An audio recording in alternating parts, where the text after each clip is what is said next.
Naman ang role ni Kagawad hanggang sa ordinance making lang ba? Ang role ni Kagawad is to assist the barangay captain. So, si Kapitan, hindi niya kaya siya lang mag-isa. Lalo na yung mga barangay na hindi kaya mag-hire ng empleyado kasi maliit ang budget sa barangay.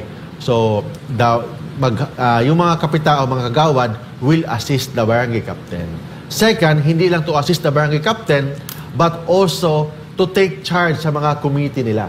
So, mga barangay kagawad, may committee on sports, may committee on livelihood, may committee on finance, may committee on appropriation, may committee on agriculture. So may mga committee ang mga barangay kagawad na doon din sila mag-focus. Yan. Oo, para talaga siyang miniature ng Philippine government. Yes, small governments. Yeah. So sa kagawad, siya yung chairman of the Committee on Education, siya yung chairman on Committee on Finance, Committee on Appropriation, Committee on Public Works or Infrastructure, Committee on Ways and Means, mga ganun. Committee on Peace and Order, Committee on Sports, Committee on Youth Development. So, yun ang mga common na mga committee sa mga barangay. Thank you, Mark.